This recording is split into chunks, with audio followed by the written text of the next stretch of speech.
Sentire Media.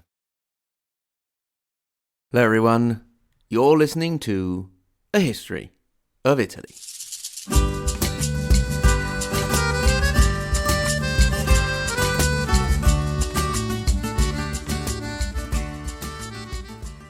Episode 80, Frederick's Boys and Here Come the French.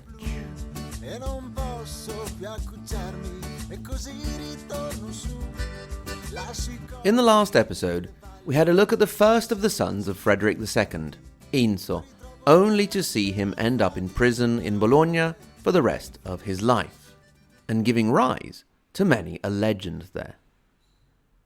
We then set up the situation with the other sons, the two legitimate ones, Conrad, who was 23 at the time of his father's death, and Henry, who was 12.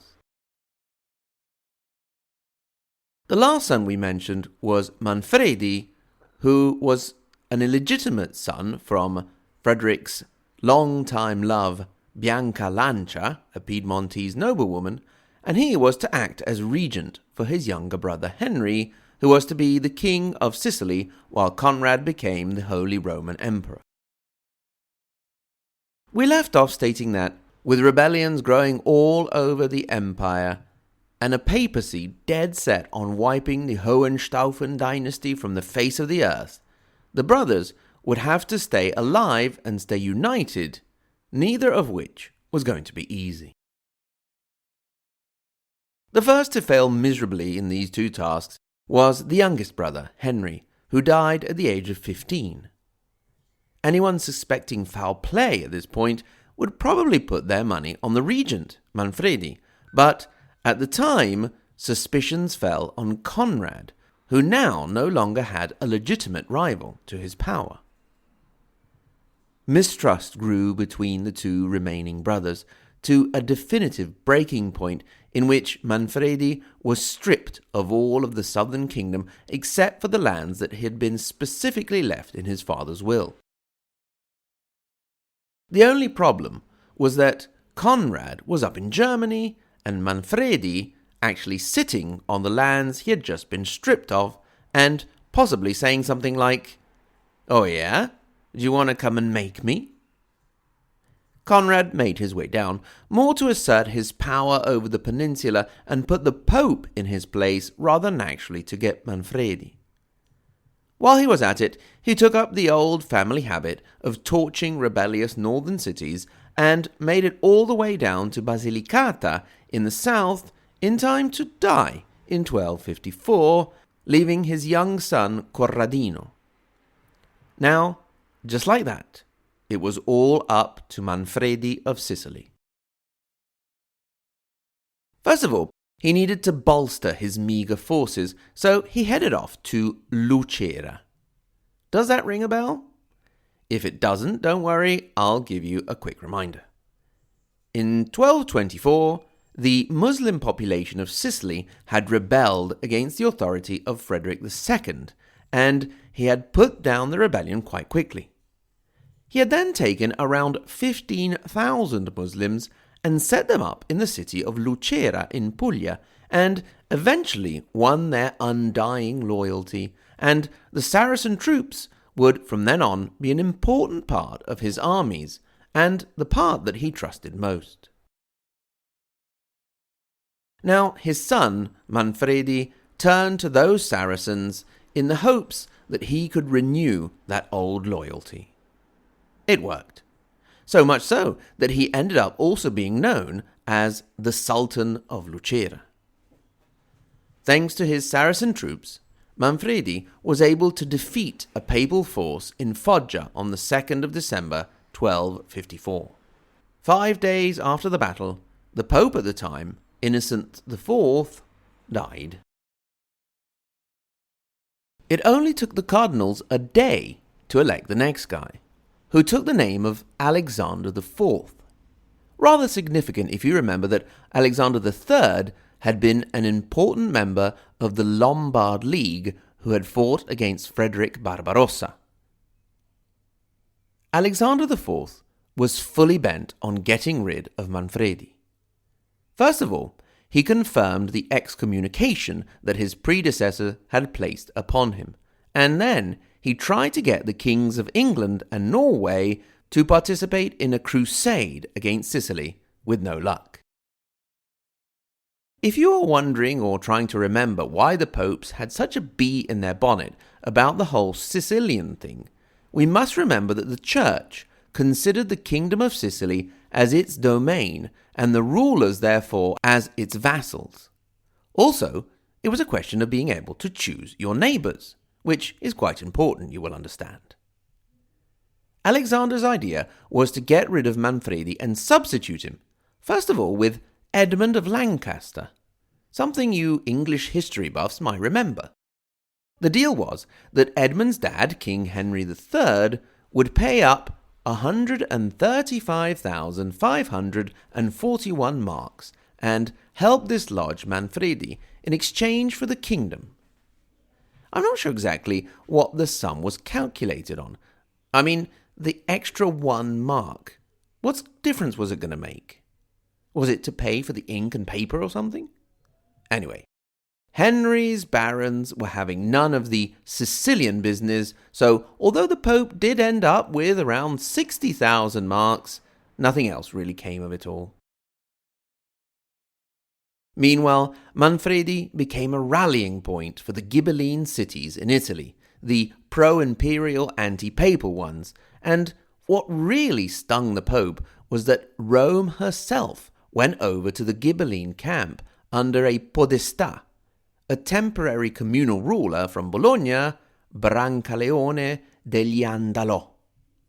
Now, you know I try to avoid throwing too many names your way, but Brancaleone tickled my fancy, I must say, because it reminded me of the film L'Armata Brancaleone with one of Italy's greatest actors, Vittorio Gassman.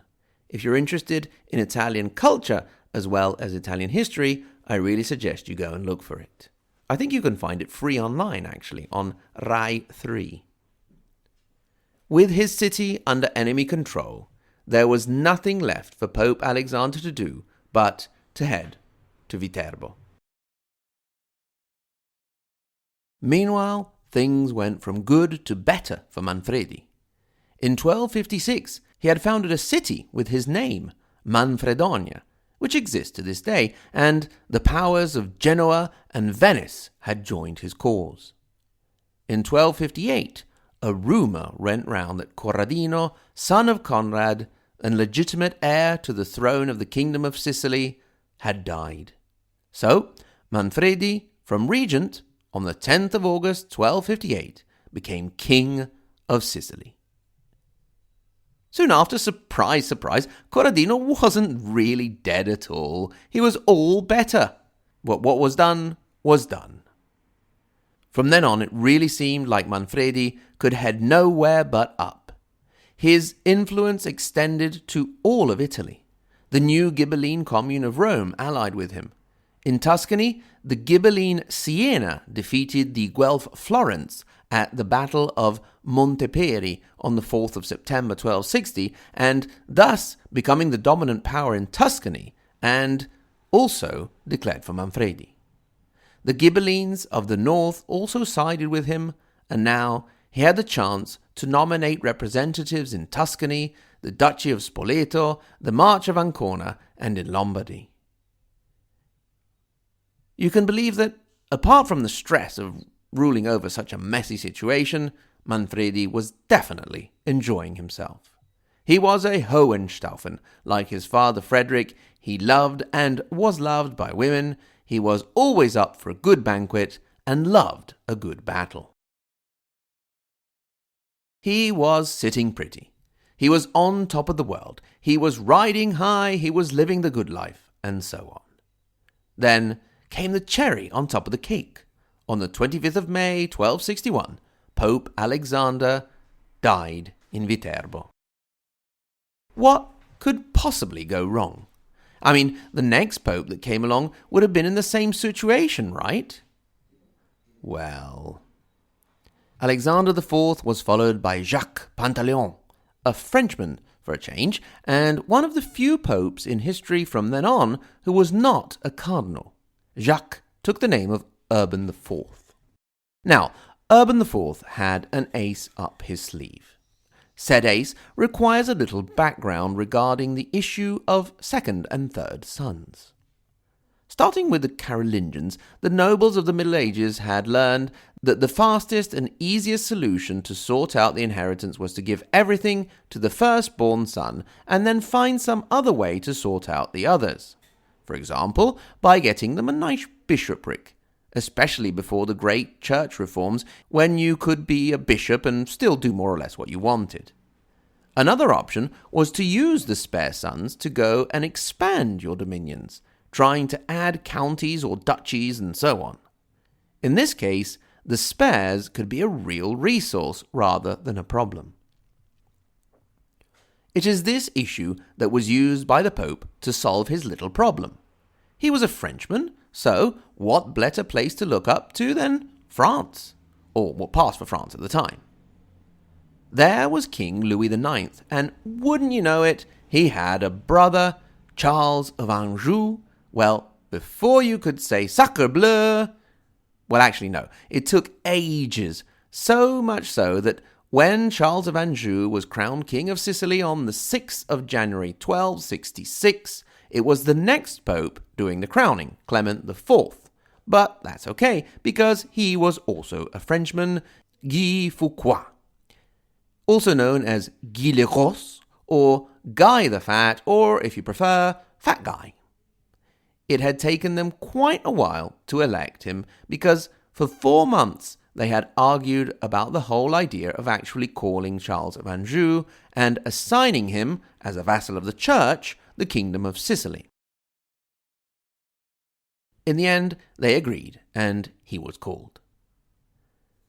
After having called in the Franks to get rid of the Lombards in the 8th century, the church now once again was calling in a foreign power to get rid of a local one, a habit that would now plague Italy for centuries. With the entrance of Charles of Anjou on the scene, the support that Manfredi had built for himself melted away. He didn't give up and run away, though. With a French, Papal and Guelph army descending, he gathered what troops he could, and they met at Benevento. The forces lined up near an area of the Calore River that was crossed by a single bridge.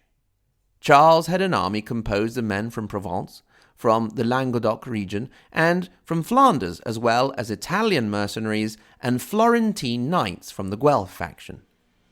Manfredi also had some Italian mercenaries, as well as his vassals of the southern Italian kingdom, and, of course, the ever-present Saracen archers of Lucera.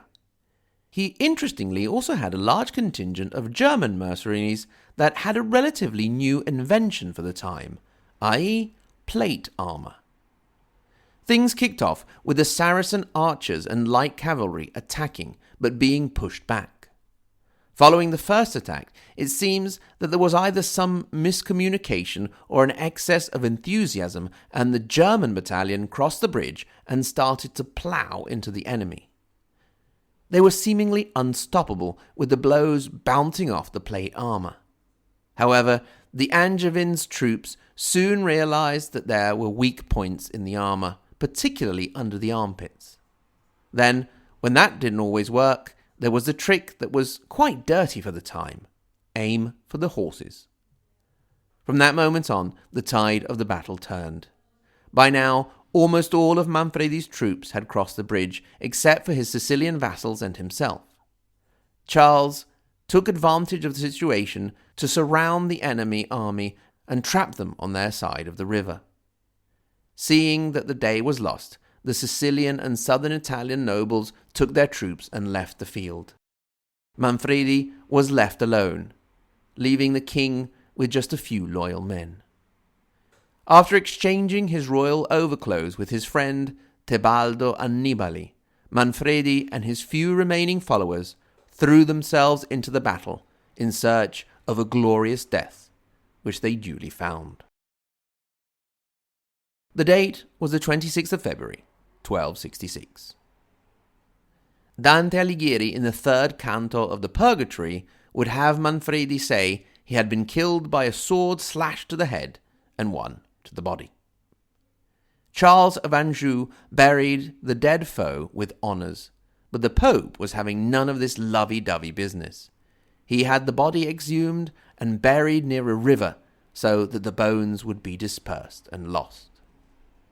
So, with King Enzio in prison in Bologna, the last of Frederick's sons mentioned in his will was gone. Now, the only person really posing a threat to Charles taking control of his new kingdom was young Corradino, son of Corrado, who was hiding out safe in Bavaria. What was he going to do?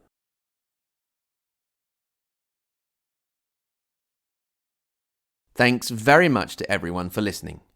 Thanks in particular to my Patreon supporters, my Margherita Hack and Galileo Galilei level, Anthony G, Brandon S, C Lane, Daniel C, Dean V, Eric W, Gordon Z, Greg, Ignacio, Caitlin, Kevin, Marxist, Leninist, Sicilian, and Reactionary Venetian, Roberta D, Rodney N, Scott L, Shelby, and Stephen, and the super tippy-top group Maria Montessori and Dante Alighieri, Sen, Paolo, Lisa K, JW, and Andrew M. Thank you very much. Remember, if you want to get in touch, you can do so. hello@ahistoryofitaly.com.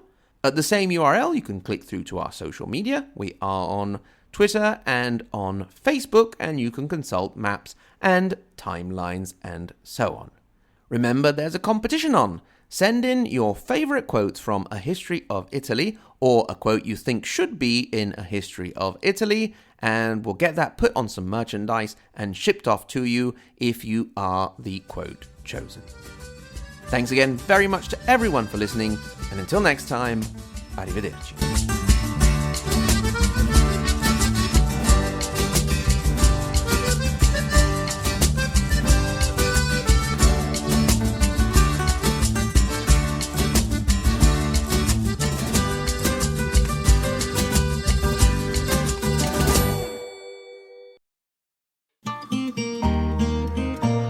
Sentire Media. Hey, podcast producers and show hosts. Do you want to join a podcast network that celebrates all things Italian? At Sentire Media, we understand the allure of Italy and its unique culture. Our devoted team of hosts and producers are all driven by their shared passion for Italy. And we work tirelessly to create the best lifestyle podcasts and content that will whisk you away to the very heart of Italy. With us, you can savor the mouth-watering flavors, get lost in the stories from the past, break down the cultural barriers, and truly immerse yourself in the vibrant traditions of this intoxicating country. If you have a great podcast idea or are already in production and would like to join Sentire Media, head over to sentiremedia.com, that's SENTIRE media.com, and find out how to submit your show.